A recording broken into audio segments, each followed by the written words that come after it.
পুলিশের তরফ থেকে কিছুক্ষণ আগেই সাংবাদিক বৈঠক করা হয়। এডিজি আইন শৃঙ্খলা, এডিজি দক্ষিণবঙ্গ দুজনের তরফ থেকেই বলে দেওয়া হয়েছে, দাবি করা হয়েছে যে পুলিশ যথেষ্ট সংযম দেখিয়েছে।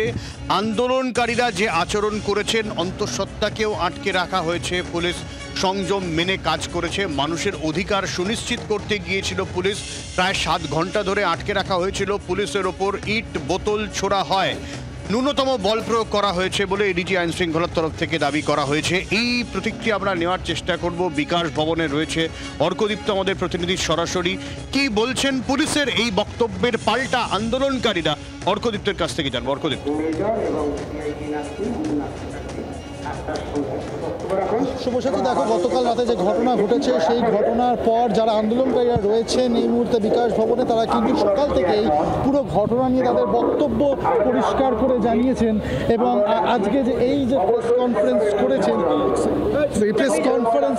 করেছেন তাতে কিন্তু অনেকেই বলছেন যে যে ঘটনা পুলিশের তরফে দাবি করা হচ্ছে সেটাতে তারা সমর্থন করছেন না। এবার একটু জিজ্ঞেস করে নেব, পুলিশের তরফ থেকে বলা হচ্ছে, পুলিশের তরফ থেকে বলা হচ্ছে যে ন্যূনতম বল প্রয়োগ করতে হয়েছে। যে ঘটনা ঘটেছে, যে স্টাফরা ভিতরে ছিলেন তাদের বার করার জন্য বল প্রয়োগ করতে হয়েছে। তো আপনারা কি বলবেন যে পুলিশের এই বক্তব্য? পুলিশ জানে না ন্যূনতম বল প্রয়োগ কাকে বলে। আমাদের কর্মীর চোখের রেটিনা ফাটিয়ে দিয়েছে। আমাদের যোগ্য শিক্ষক রজত বাবু কতজনের পা ভেঙে দিয়েছে, মহিলাদের জামা কাপড় ছিঁড়ে দিয়েছে, মাথা ফাটিয়ে দিয়েছে। তারপরে বলছে ন্যূনতম বল প্রয়োগ করা হয়েছে। আমরা তীব্র ধিক্কার জানাই এই পুলিশদেরকে। আপনারা একটু আপনারা এগিয়ে আসবেন। আপনারা এই আন্দোলনে রয়েছেন, আমি দেখছি পুলিশের তরফ থেকে বলা হচ্ছে সকাল থেকে পুলিশ ধৈর্যশীল ছিল। সন্ধ্যেবেলাতে স্টাফদের বার করার জন্য বল প্রয়োগ করতে হয়েছে। একজন ও কার্নিশ থেকে ঝাঁপও মারেন এবং যাতায়াতের অসুবিধা, নানা রকম বিষয় পুলিশ বলছে। এবং পুলিশেরও বেশ কিছু আধিকারিক আহত হয়েছেন বলে বলা হচ্ছে। কি বলবেন? দেখুন, পুলিশ মানেই হচ্ছে সমাজকে, ওরা সমাজে একটা ওদের সম্মান রয়েছে। আমার মনে হয় ওনাদের এই ধরনের মিথ্যা কথা না বলাই ভালো। ওনারা বলছেন ন্যূনতম বল প্রয়োগ। আশা করি ন্যূনতম বল প্রয়োগে কারো মাথা ফাটে না, কারো পা ভেঙে যায় না, কারো চোখের মণি ফেটে যায় না। আশা করি ওনাদের এইসব জানা উচিত। ওনারা এইসব নোংরা কথাবার্তা কাকে বোঝাতে চাইছেন? এখনও কি মানুষকে বোকা বানাতে চাইছেন আপনারা?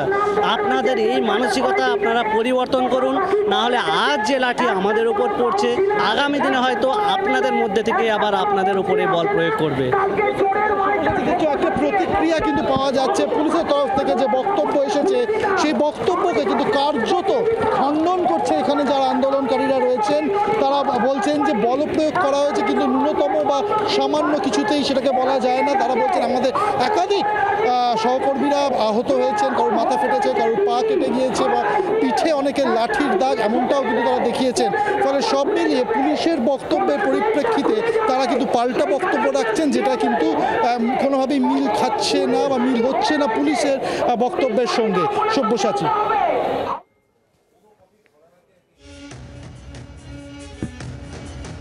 এডিজি দক্ষিণবঙ্গ সুপ্রতিম সরকার কি বলছেন শোনাবো আপনাদের।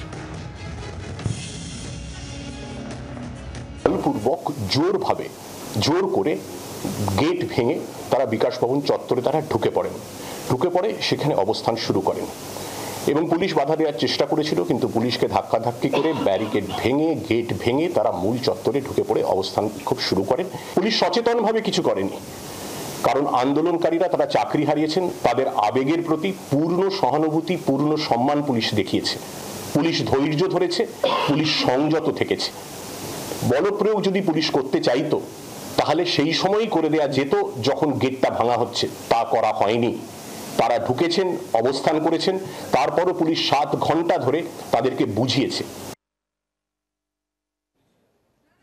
আর গতকালের পর আজকেও দেখা যায় যে বিকাশ ভবন চত্বরে একেবারে তুল কালাম কাণ্ড, পুলিশের সঙ্গে একেবারে বাকযুদ্ধ এবং যে ব্যারিকেড ছিল সেই ব্যারিকেড কিন্তু সরিয়ে নিয়ে যায় আন্দোলনকারীরা। একেবারে ধুন্ধুমার কাণ্ড। গতকালের ঘটনার পরিপ্রেক্ষিতে আজকে কিন্তু একটি কর্মসূচি রয়েছে। আজকে ধিক্কার মিছিল এবং একই সঙ্গে গণ কনভেনশনের আয়োজন করা হয়েছে আন্দোলনকারীদের তরফ থেকে। যে 4টে ছবি এই মুহূর্তে দেখতে পাচ্ছেন, এই মুহূর্তে আজকে সকাল থেকে পরিস্থিতি একেবারে উত্তপ্ত ছিল। ব্যারিকেড কিভাবে ভাঙা হয়েছে আন্দোলনকারীদের তরফ থেকে দেখতে পাচ্ছেন সেই ছবি। সকাল থেকে লাগাতার স্লোগানিং চলছে। এখনো পর্যন্ত নাছোড় আন্দোলনকারীরা তারা কিন্তু একই জায়গায় একই রকম ভাবে অবস্থান করছেন। পুলিশের লাঠিচার্জের প্রতিবাদে আজ ধিক্কার দিবস পালন, আর অন্যদিকে বিকেলে গণ কনভেনশনের ডাক চাকরিহারাদের। আর এই বিষয় নিয়ে বিকাশ রঞ্জন ভট্টাচার্য তার বক্তব্য শোনাবো। অন্যদিকে রাজ্যের বিরোধী দলনেতা শুভেন্দু অধিকারী বা কি বলছেন শোনাবো। সারাদিন পুলিশ নীরব দর্শক থাকলেন, ওরা যখন গেট ভাঙছেন তখনও কিন্তু কোনো বাধা পুলিশ দিলেন না। যেই সন্ধে হয়ে গেল এবং যে সব্যসাচী দত্ত তার গুন্ডা নিয়ে ভাঙতে পারলেন না, তখন আক্রমণ শুরু হলো। সরকারের পরিকল্পিত আক্রমণ। সরকার ওদের সুযোগ দিয়েছে, তাই গেট টেট ভাঙবো, তাই তোমাদের বিরুদ্ধে কিছু কেস টেস করা যাবে, তারপর সেই অজুহাত নিয়ে আমরা লাঠিপেটা করতে পারবো। আমার তো মনে হচ্ছে এটা পূর্ব পরিকল্পিত। এ নিয়ে একটা উচ্চ পর্যায়ে তদন্ত হওয়া দরকার। এরা প্রত্যেকেই মেধাবী এবং এরা শিক্ষক পদের প্রার্থী। এরা তো ভুগছে মমতার দুর্নীতির জন্য। মমতার দুর্নীতি করে এদের চাকরিটা নষ্ট করলেন এবং আন্দোলনটাকে ভাঙার জন্য গুন্ডা লেলিয়ে দিলেন। সরকারি বেসরকারি দুপক্ষের গুন্ডাই নেমে গেল রাস্তায়। এর থেকে নক্কারজনক ভূমিকা হতে পারে নাকি কোনো গণতান্ত্রিক সরকারের ক্ষেত্রে? বর্বর, অসভ্য, নিন্দার কোনো ভাষা নেই। ওনাদের ইস্যুটা নিয়ে ওনারা যেভাবে অরাজনৈতিক আন্দোলন করছেন করুন, আইনি লড়াই চলছে চলুক। সাথে সাথে রাজ্যের রাজনৈতিক দলগুলো, আমি কাল রাত্রেই আমাদের পার্টির সংগঠনের সাধারণ সম্পাদক এবং যুব মোর্চার প্রেসিডেন্ট লেট নাইটে ফোন করেছিল, আমাদের দলের পক্ষ থেকেও এই পুলিশের বর্বরোচিত আক্রমণের বিরুদ্ধে আমরা আলোচনা করছি। আমরাও পথে নামবো আলাদা করে এই পুলিশের হামলার প্রতিবাদে।